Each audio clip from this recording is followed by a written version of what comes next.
வணக்கம் நண்பர்களே, நாம் இன்னைக்கு இந்த வீடியோவில் என்ன ஒரு முக்கியமான தகவலை பற்றி தெரிஞ்சுக்க போகிறோம் அப்படின்னு சொல்லிட்டு பார்த்தீங்கன்னா, தாவேகா தலைவர் விஜய் மற்றும் அவருடைய மனைவியான சங்கீதா விஜய் வந்து செங்கல்பட்டு குடும்ப நல நீதிமன்றத்தில் கொடுத்துருக்க அந்த விவாகரத்து மனு தான் இன்றைக்கி சோஷியல் மீடியாவில் மிக பெரும் சர்ச்சையை எழுப்பியிருக்கு அப்படின்னு சொல்லிட்டு சொல்லணும். அதில் முக்கியமான விஷயமே அவங்க அந்த மனுவில் குறிப்பிட்டிருக்கிற சில அம்சங்கள் தான். அதில் என்ன சொல்லியிருக்காங்க அப்படின்னு சொல்லிட்டு பார்த்தீங்கன்னா, நடிகர் விஜய்க்கு ஒரு நடிகை கூட திருமணத்தை மீறிய தகாத உறவில் இருக்கிறாரு அப்படிங்கிற மாதிரி மென்ஷன் பண்ணியிருக்கிறாங்க. இன்றைக்கி அதுதான் பெரிய பிரச்சனையாக இன்றைக்கி வெடித்து கிளம்பியிருக்குது. ஏன்னா தாவேகா தலைவருடைய அந்த டிவிகே கட்சியோட செயல்பாடுகளை முன்னெடுக்க ஆரம்பித்து கிட்டத்தட்ட 7-8 மாதங்கள் கடந்த இந்த நிலையில் எலெக்ஷனுக்கு இன்னும் கொஞ்சம் ஒரு சில மாதமே தான் இருக்குது. இந்த மாதிரி நேரத்தில் அவரோட மனைவியை இந்த மாதிரி வந்து விவாகரத்து கேட்டதை விட இந்த மாதிரி நடிகை கூட தொடர்பு இருக்கிறதுனால எங்களுக்குள்ள பேச்சுவார்த்தை கிடையாது, அதனால் நானும் சரி என்னுடைய குழந்தைங்களும் சரி மிகுந்த மன உளைச்சலுக்கு ஆளாகியிருக்கிறோம், அதனால் எங்களுடைய வேலைகளையும் தொடர முடியல, எங்கள் குடும்பத்தில் இருக்கிற அந்த சந்தோஷமே போயிருச்சு அப்படிங்கிற மாதிரி சொல்கிறது வந்து எந்த அளவுக்கு வந்து டிவிகேவோட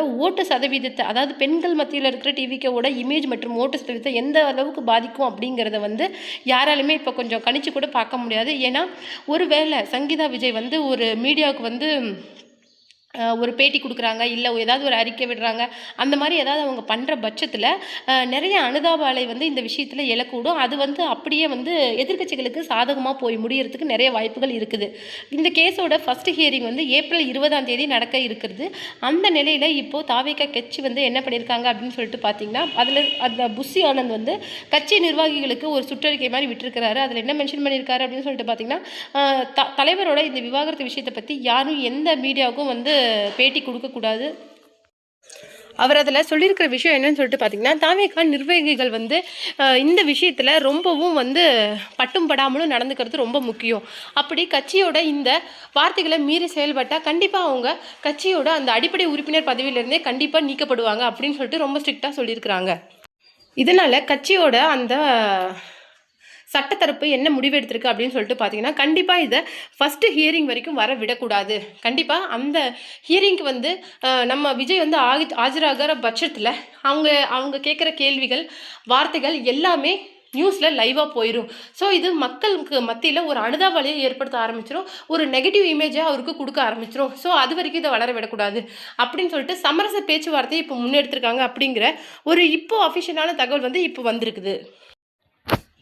சங்கீதா விஜய் கேட்ட எல்லா விஷயங்களையும் அவங்களுக்கு கொடுத்துடலாம் அப்படின்னு சொல்லிட்டு இப்போது தாவேகா தலைவர் விஜய் ஒரு முடிவு எடுத்திருக்கிறாரா. அதில் அவர் என்ன நினச்சிருக்கிறாரு அப்படின்னு சொல்லிட்டு பார்த்தீங்கன்னா, அவங்க கேட்ட அந்த ஜீவனாம்சத்தை தகுந்தபடியே கொடுக்கலாம் அப்படின்னு சொல்லிட்டு முடிவெடுத்திருக்காரு. அது தங்களுடைய பசங்களோட ஃப்யூச்சருக்கு ரொம்ப ஹெல்ப்ஃபுல்லாக இருக்கும் அப்படிங்கிற மாதிரியும் அந்த முடிவில் அவர் சொல்லியிருக்காரு.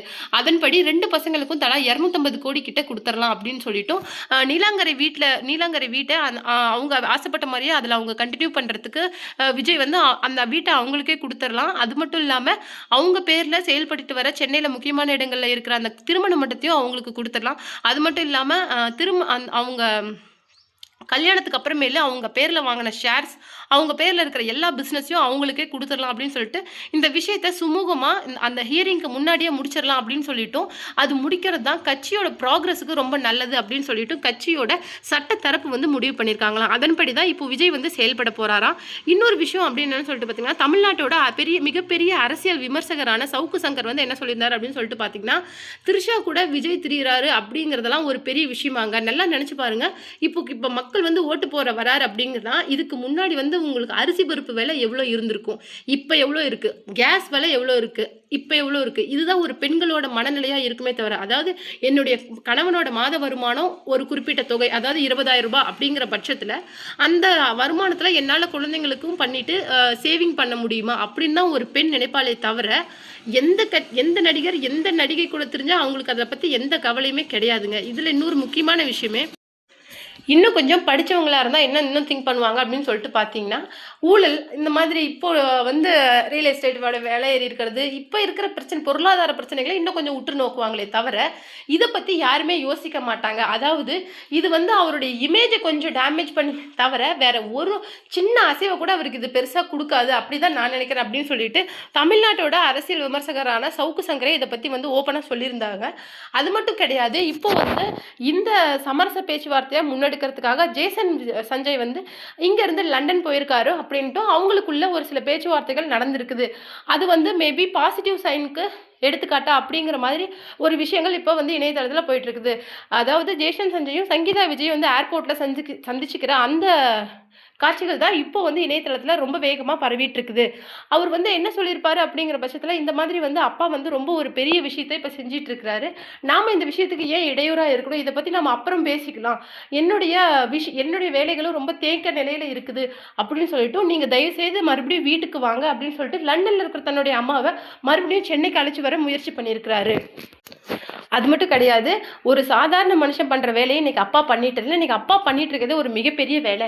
இதுக்கு இந்த டைமில் நாம் அவருக்கு சப்போர்ட்டாக இருக்கணுமே தவிர, இந்த மாதிரி வந்து இந்த ஒரு தருணத்தில் நாம் அவரை கைவிட்டுட்டு போகிறது மிகப்பெரிய ஒரு துரோகமாக, தயவுசெய்து நம்ம சென்னைக்கு திரும்பி போயிடலாம் அப்படின்னு சொல்லியிருக்காரு. இந்த விஷயத்தெல்லாம் நம்ம அப்புறம் பார்த்துக்கலாம், கொஞ்ச நாள் இதை தள்ளி போடலாம் அப்படிங்கிற மாதிரி ஜேசன் சஞ்சய் வந்து சொல்லியிருக்காராம். ஏன்னா இப்போ வந்து அவர் வந்து ஒரு டிரெக்டராக ஒர்க் பண்ணிட்டு இருக்கிறாரு அப்படிங்கிறது நல்லாவே தெரியும். அவர் ஒரு மூவியில் வந்து இப்போ டிரெக்டராக ஒர்க் பண்ணிட்டு இருக்காரு. சூன் அந்த மூவியும் ரிலீஸ் ஆக போகுது அப்படிங்கிறது பல பேருக்கு தெரியாது.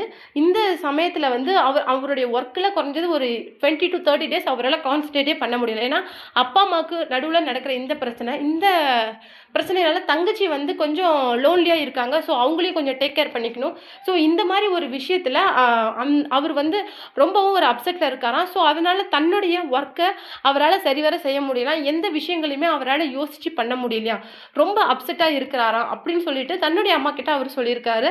அது மட்டும் கிடையாது, இந்த மாதிரி ஒரு விஷயத்தை நம்ம அப்பாவுக்கு கொடுக்க வேணாம். ஏன்னா இந்த டைமில் தான் அவருடைய மொத்த ஃபேமிலியும் அவருக்கு வந்து சப்போர்ட்டிவாக கை கோர்த்து நிற்கணும். அப்பா வந்து நிறைய இஷ்யூஸை ஃபேஸ் பண்ணிட்டு இருக்கிறாரு அப்படின்னு சொல்லிட்டு நமக்கே தெரியும் இல்லைம்மா, இந்த டைமில் நாம் இப்படி பண்ண வேணாம் அப்படின்னு சொல்லிட்டு ரொம்ப ஓப்பனாக சொல்லியிருக்காங்க. அது மட்டும் இல்லாமல் இந்த சமரச பேச்சுவார்த்தைக்காகவும் அவங்கள வந்து மறுபடியும் லண்டன்லேருந்து சென்னைக்கு அவங்க கூட்டிகிட்டு வரத்துக்கும் ட்ரை பண்ணியிருக்காரு. ஏன்னா இந்த விவாகரத்து வேணாம், ரொம்பவும் சுமூகமாக போயிடலாம் அப்படின்னு சொல்லிட்டு கூட பசங்க நினைக்கலாம். ஆனால் இந்த மாதிரி ஒரு நிலைமை நிலவிட்டு இருக்கிற இந்த நேரத்தில் ஏஜிஎஸ் குரூப்ஸோட மகன் திருமணத்துக்கு த்ரிஷாவும் விஜயும் ஒன்றா வந்திருக்காங்க அப்படிங்கிறது தான் இன்றைக்கி பெரிய சர்ச்சையாக இருக்குது.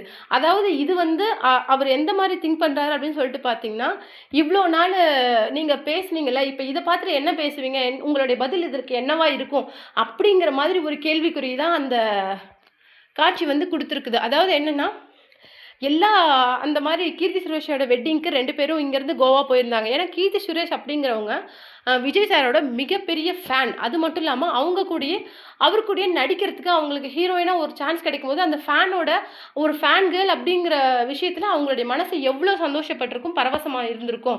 அதுதான் கீர்த்தி சுரேஷ் வந்து விஜய்க்கு தந்திருக்கிறாங்க. ஸோ வந்து கீர்த்தி சுரேஷையும் த்ரிஷாவையும் வச்சு அவரை தப்பாக பேசுறது அப்படிங்கிறது ரொம்ப ஒரு முட்டாள்தனமான விஷயம். ஏன்னா இந்த 25 ஆண்டுகால சினிமா வாழ்க்கையில் ஒரு நடிகை கூட தப்பாக விஜயோட பேர் அடிபட்டு வந்ததில்லை. அது மட்டும் கிடையாது, ரொம்பவும் சேஃபான நடிகர்கள் அப்படின்னு சொல்ல போனால் அது விஜயும் தல அஜித் குமாரும் அப்படின்னு சொல்லிட்டு நிறைய நடிகைகளே சொல்லியிருக்காங்க. அவங்க கூட ஒர்க் பண்ணுறது எங்களுக்கு ரொம்ப செக்யூராக ஃபீல் ஆகும் அப்படிங்கிற மாதிரியே சொல்லியிருக்காங்க.